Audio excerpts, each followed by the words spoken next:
وصلی علی رسولہ الکریم اما بعد اعوذ باللہ من الشیطان الرجیم بسم اللہ الرحمن الرحیم الصلاۃ والسلام علیک یا سیدی یا رسول اللہ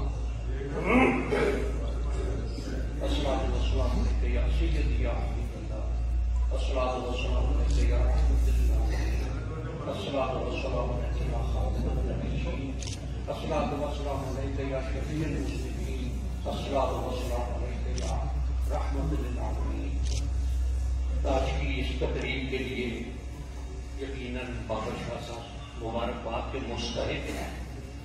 کہ نبی کریم صلی اللہ علیہ وسلم کی بارگاہ ہدیہ درود پیش کرنے کے لیے یہ جو تقریب سجائی اور اس میں ماشاءاللہ ابو الحسن جمال الدین شاہ صاحب گیلانی صاحب، خواجہ نور محمد سعود صاحب، فہد شاہ صاحب، ان کو دعوت دی، جہاں بلایا آپ سب حضرات دعوت پر آئے۔ مالک تعالیٰ ہمارا یہاں آنا، ہمارا سننا، ہمارا بیٹھنا اپنی بارگاہ میں قبول فرمائے اور روز آخرت ہمارے لیے اس سے نجات کا گوشہ بنا دے، نبی کریم صلی اللہ علیہ وسلم کی شفاعت کا ذریعہ بنا دے۔ درود پاک جس طرح قرآن مجید میں ارشاد ہے کہ ان اللہ و ملائکتہ یصلون علی النبی، کہ یقیناً اللہ تعالیٰ اور فرشتے نبی کریم صلی اللہ علیہ وسلم پر درود بھیجتے ہیں۔ یا ایھا الذین آمنوا صلوا علیہ وسلموا تسلیما، اے با ایمان لوگو تم بھی نبی کریم صلی اللہ علیہ وسلم پر درود بھیجو، وسلموا تسلیما، اس طرح سے جس طرح بھیجنے کا حق ہے، اپنی تمام تر تسلیمات کے ساتھ، اپنی تمام تر عاجزی کے ساتھ، اپنی تمام تر محبتوں کے ساتھ۔ بندہ اور اللہ کوئی مشترک بات نہیں ہے کہ وہ مالک تعالیٰ خالق ہے، اور خالق ایسا ہے کہ وہ چاہے تو کھنکتی مٹی سے ایک مجسمہ بنا کے اس میں اپنی روح میں سے پھونک دے اور اسے آدم کا نام دے دے، تخلیق اول کہتے ہیں۔ وہ چاہے تو بن باپ کے بیٹے کو پیدا کر دے، حضرت عیسیٰ علیہ السلام کی مثال۔ وہ چاہے تو 90 سال کی تقریباً عمر میں اولاد عطا کر دے، کہ حضرت ابراہیم علیہ السلام کے یہاں حضرت اسماعیل اور حضرت اسحاق علیہ السلام۔ وہ چاہے تو حضرت زکریا علیہ السلام کی ساری زندگی کی دعائیں ایک طرف، اور جو انہوں نے حضرت مریم صلی اللہ علیہ کے حجرے میں اس کی نعمتوں کی برسات دیکھ کر دعا کی، اس کو قبول فرما لے، اور قبول ہی نہ صرف فرمائے کہ جو بشارت ان کو ملے اس میں 3 نشانیاں، کہ ابھی دعا کی قبولیت کی بات ہے، اس کے بارگاہ میں دعا کی حضرت زکریا علیہ السلام نے، تو اس کے ہاں سے سیدم و حصورم و نبی من الصالحین، کہ ان 3 صفات کے ساتھ انہیں بشارت مل جائے کہ تمہارے ہاں یہ بیٹا پیدا ہوگا، اور وہ اس کی 3 صفات، یہ صفات ہوگی، سردار ہوگا، محفوظ ہوگا، اور نبیوں من الصالحین ہوگا۔ یہ وہ ہے کہ خالق اور مالک وہ ہے کہ اس کائنات میں اس وقت تقریباً 6 ارب کے قریب لوگ ہیں بنی آدم میں سے۔ کوئی ایک ہاتھ ایسا نہیں ہے کہ جس کی پوروں کے نشان کسی دوسرے سے ملتے ہو۔ کوئی ایک فرد، 2 فرد ایسے نہیں ہیں جن کی آنکھوں کی پتلیاں ایک جیسی۔ اس کا ریکارڈ کیا ہے؟ اس نے کیسے اس کو ریکارڈ رکھا کہ کیسے بنانا ہے، کہ 6 ارب اور 6 ارب کے 6 ارب سب سے مختلف، ان کی نشانیاں، ان کی پہچانیں۔ اور اس کائنات میں بھیا وقت پیدا ہونے والے 2 بچے بھی، ان میں بھی کوئی نہ کوئی فرق ضرور ہوتا ہے۔ یہ وہ مالک ہے اور اس کے علاوہ اس کائنات سے اس نے جو نعمتیں عطا فرمائی ہیں، جو تخلیقات فرمائی ہیں، اس کائنات میں بھی اور اس کائنات سے برا بھی، پھر انسان یا مومن کہ جو اس نے حکم دیا کہ مومن لوگوں تم بھی درود بھیجو نبی کریم صلی اللہ علیہ وسلم کی ذات پر، کہ یہ مجبور محض، عاجز و بیچارہ، لاچار و کمتر، اس میں ایک موقع پر حضرت علی کرم اللہ تعالی وجہ کریم سے یہ سوال کیا گیا کہ انسان کی خود مختاری اور لاچاری کیا ہے؟ تو آپ نے ارشاد فرمایا کہ اپنے ایک پاؤں زمین سے اٹھاؤ. اس نے اٹھا دیا ایک پاؤں. ارشاد فرمایا کہ اب دوسرا پاؤں زمین سے اٹھاؤ. اس نے کہا یہ ممکن نہیں ہے، میں گر جاؤں گا. تو ارشاد فرمایا کہ یہ خود مختاری ہے. اس کے بعد لاچاری کہ تم اپنا ایک پاؤں زمین سے اٹھا سکتے ہو، اور یہ اختیار ہی اس مالک تعالیٰ کا دیا ہوا ہے. کوئی ایسی شے نہیں، کوئی ایسی بات نہیں، کوئی ایسا نقطہ نہیں، کوئی ایسی شے نہیں کہ جس میں بندہ اس اللہ کی ہمسری کر سکے. صرف ایک شے ہے، اور وہ باایمان لوگوں کے لیے ہے کہ جو اس مالک تعالیٰ نے حکم دیا کہ ان اللہ وملائکتہ یصلون علی النبی، بے شک اللہ تعالیٰ اور فرشتے نبی کریم صلی اللہ علیہ وآلہ وسلم پر درود بھیجتے ہیں. یا ایھا الذین آمنوا صلوا علیہ وسلم تسلیما، اے با ایمان لوگو تم بھی نبی کریم صلی اللہ علیہ وآلہ وسلم پر درود بھیجو.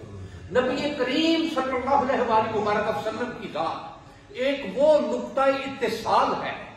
ایک وہ ملنے کا مقام ہے، ایک وہ ملاپ کی جگہ ہے کہ جہاں بندہ اپنے اللہ سے مل جاتا ہے. کہ جب وہ نبی کریم صلی اللہ علیہ وآلہ وسلم پر درود بھیجتا ہے تو اس کا ہم نوا بن جاتا ہے، اس کے فرشتوں کا ہم نوا بن جاتا ہے. اس لیے کہ وہ ذات جن کا نام ہے محمد صلی اللہ علیہ وآلہ وسلم، وہ ہیں کہ جن کے لیے اس نے وَرَفَعْنَا لَكَ ذِكْرَكَ، کہ یا رسول اللہ صلی اللہ علیہ وآلہ وسلم ہم نے آپ کے ذکر کو اس کائنات میں بلندیاں عطا فرما دی اور آپ کی خاطر عطا فرما دی کہ وہ ذکر کرنے والا، ان کی یاد منانے والا، ان پر درود پڑھنے والا، ان کی یاد میں، ان کی محبت میں اپنے آپ کو گم کرنے والا، یقیناً اس کو بھی وہ عظمتیں مل جاتی ہیں، وہ رفعتیں مل جاتی ہیں. پھر کوئی داتا گنج بخش بن جاتا ہے، پھر کوئی خواجہ غریب نواز بن جاتا ہے،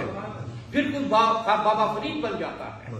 پھر کوئی موسیٰ پاک بن جاتا ہے، پھر کوئی غوث اعظم بن جاتا ہے. یہ ذاتیں وہ ہیں کہ جنہوں نے اللہ کا حکم اور اللہ کا حکم اس کے رسول صلی اللہ علیہ وآلہ وسلم کے ذریعے سے اپنی جانوں پر، اپنی ذاتوں پر لاگو کیا. اور صرف اپنی ذاتوں پر لاگو نہیں کیا، جو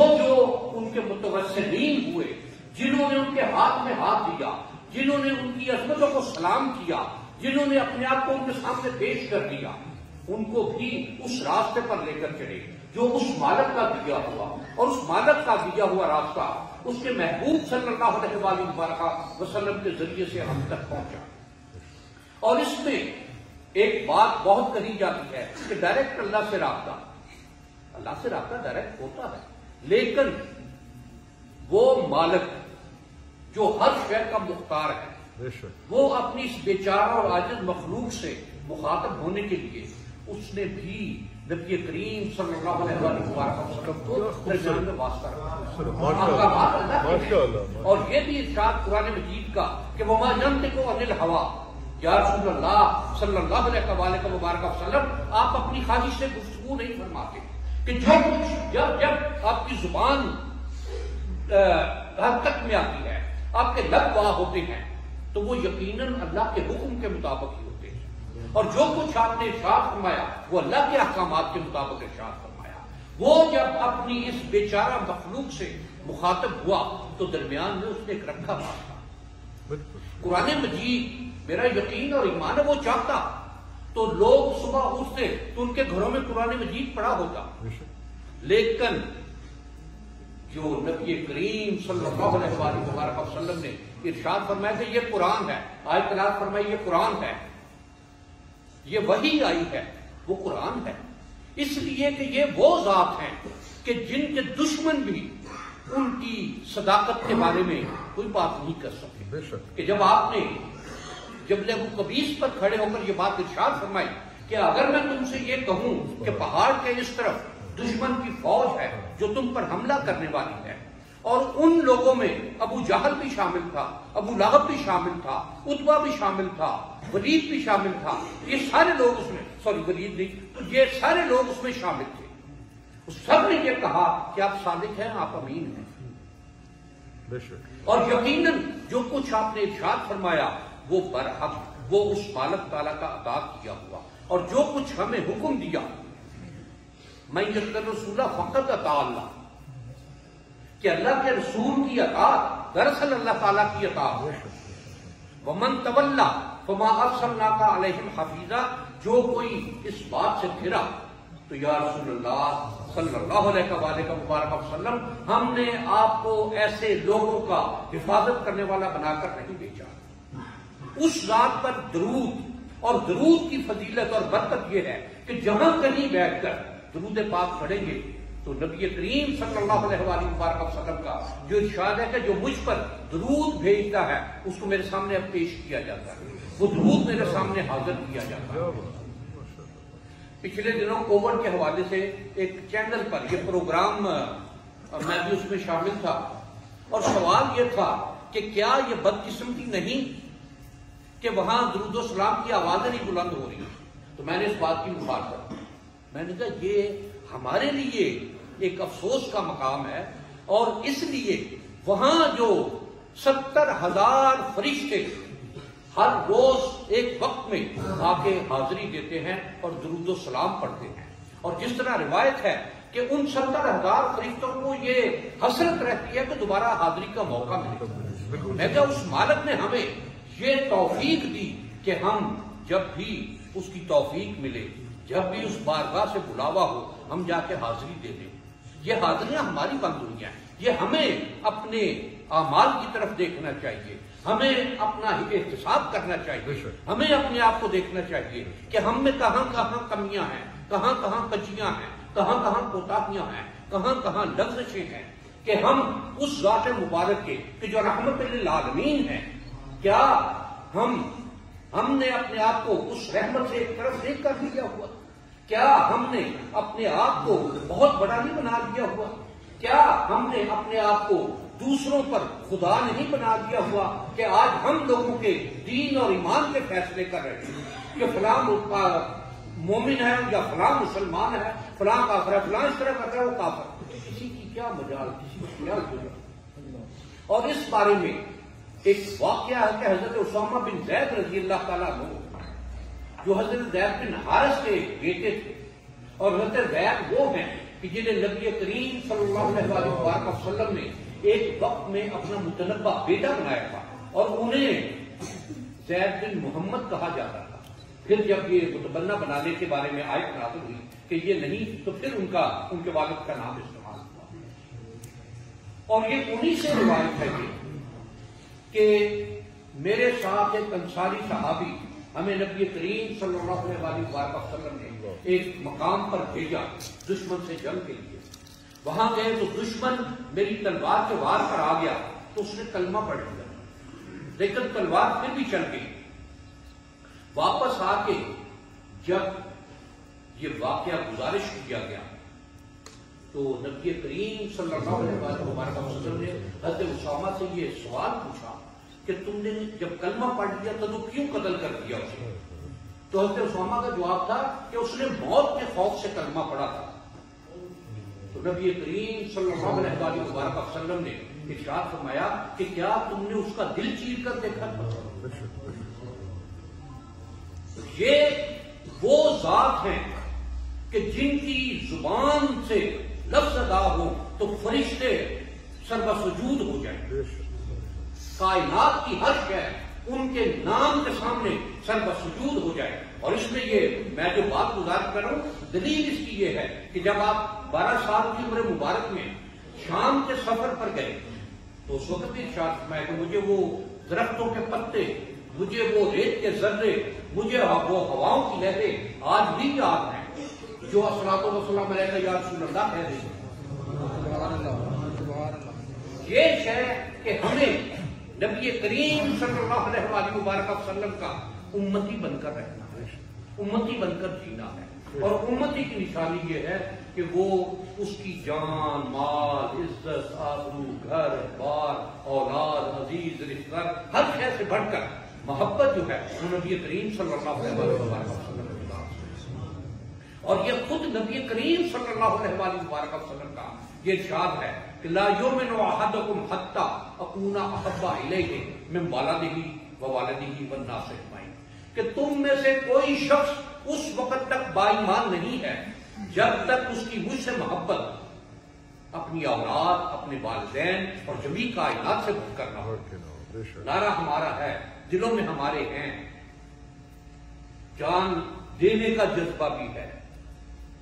خون دینے کا جذبہ بھی ہے، گردن کٹوانے کا جذبہ بھی ہے، لیکن جہاں ہمارا اس ذاتی مفاد آتا ہے ہم ہر شے چھوڑ کر اس ذات کے لیے کہ صبح شام دن رات سوتے جاگتے اٹھتے بیٹھتے ان کی یاد کا دل میں رہنا. اللہ تعالیٰ ہمیں